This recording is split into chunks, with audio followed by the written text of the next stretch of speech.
जय श्री कृष्ण। कामोदय एकादशी व्रत 29 मार्च 2026 को पालन होगा। पारायण 30 मार्च 2026 को। एकादशी का पारायण समय वीडियो का एंड में देख सकते हैं। युधिष्ठिर ने पूछा, वासुदेव आपको नमस्कार है, कृपया आप ये बताइए कि चैत्र शुक्ल पक्ष में किस नाम की एकादशी होती है। भगवान श्री कृष्ण बोले, राजन एकाग्रचित्र होकर ये पुरातन कथा सुनो, जिसे वशिष्ठ जी ने राजा दिलीप को पूछने पर कहा था। वशिष्ठ जी बोले, राजन चैत्र शुक्ल पक्ष में कामोदा नाम की एकादशी होती है। वह परम पुण्यमयी है। पाप रूपी ईंधन के लिए तो वह दावानली है। प्राचीन काल की बात है। नागपुर नाम का एक सुंदर नगर था, जहाँ सोने के महल बने हुए थे। उस नगर में पुंडरीक आदि महाभयंकर नाग निवास करते थे।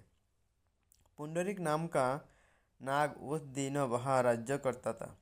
कंदर्प, किन्नर और अप्सराएं भी उस नगरी का सेवन करती थी। वह एक श्रेष्ठ अप्सरा थी, जिसका नाम ललिता था। उसके साथ ललित नाम वाला गंधर्व भी था। वे दोनों पति पत्नी के रूप में रह रहे थे। दोनों ही परस्पर काम से पीड़ित रहा करते थे। ललिता का हृदय में सदा पति की ही मूर्ति बसी रहती थी, और ललित के हृदय में सुंदरी ललिता का नित्य निवास था। एक दिन की बात है। नागराज पुंडरीक राजसभा में बैठकर मनोरंजन कर रहा था। उस समय ललित का गान हो रहा था, किंतु उसके साथ उसकी प्यारी ललिता नहीं थी। गाते गाते उसे ललिता का स्मरण हो आया, और तो उसके पैरों की गति रुक गई और जीभ लड़खड़ाने लगी।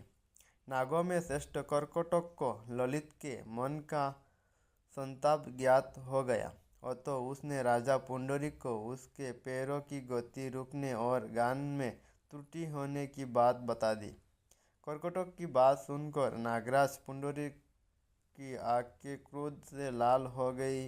उसने गाते हुए कामातुर ललित को शाप दिया, दुर्बुद्धे, तू मेरे सामने गान करते समय भी पत्नी के वशीभूत हो गया, इसीलिए राक्षस हो जा। महाराज पुंडरीक के इतना कहते ही वह गंधर्व राक्षस हो गया। भयंकर मुख, विकराल आके और देखने मात्र से भय उपजाने वाला रूप, ऐसा राक्षस होकर वह कर्मों का फल भोगने लगा। ललिता अपने पति की विकराल आकृति देख मन ही मन बहुत चिंतित हुई। भारी दुख से वह कष्ट पाने लगी। सोचने लगी, क्या करूं, कहाँ जाऊं, मेरे पति पाप से कष्ट पा रहा है। वह रोते हुए घने जंगलों में पति के पीछे पीछे घूमने लगी। वन में उसे एक सुंदर आश्रम दिखाई दिया, जहाँ एक मुनि शांत बैठे हुए थे। किसी भी प्राणी के साथ उनका बैर विरोध नहीं था। ललिता शीघ्रता के साथ वहां गई और मुनि को प्रणाम करके उनके सामने खड़ी हुई। मुनि बड़े दयालु थे।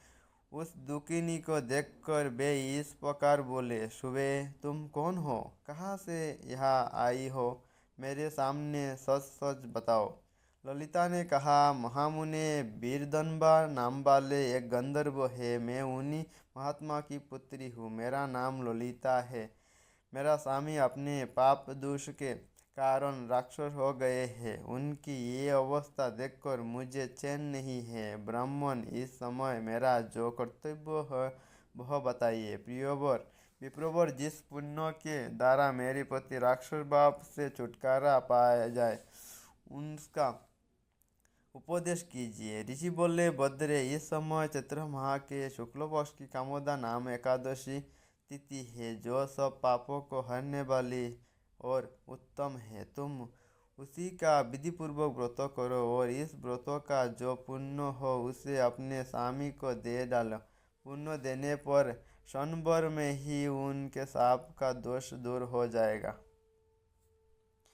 राजन, मुनि का ये वचन सुनकर ललिता को बड़ा हर्ष हुआ। उसने एकादशी को उपवास करके द्वादशी के दिन उन ब्रह्मर्षि के समीप ही भगवान वासुदेव के शिव विग्रह के समक्ष अपने पति के उद्धार के लिए ये वचन कहा, मैंने जो ये कामोदा एकादशी का उपवास व्रत किया है, उसके पुण्य के प्रभाव से मेरे पति का राक्षस भाव दूर हो जाए। वशिष्ठ जी कहते हैं, ललिता के इतना कहते ही उसी क्षण ललित का पाप दूर हो गया। उसने दिव्य देह धारण कर लिया, राक्षस भाव चला गया और पुनः गंधर्व की प्राप्ति हुई। नृपश्रेष्ठ वे दोनों पति पत्नी कामोदा के प्रभाव से पहले की अपेक्षा भी अधिक सुंदर रूप धारण करके विमान पर आरूढ़ होकर अत्यंत शुभ पाने लगी। ये जानकर इस एकादशी के व्रत का यत्नपूर्वक पालन करना चाहिए। मैंने लोगों के हित के लिए तुम्हारे सामने इस व्रत का वर्णन किया है। कामोदय एकादशी ब्रह्महत्या आदि पापों तथा पिशाचत्व आदि दोषों का नाश करने वाली है। राजन, इसके पढ़ने और सुनने से वाजपेयी यज्ञ का फल मिलता है। जय श्री कृष्ण।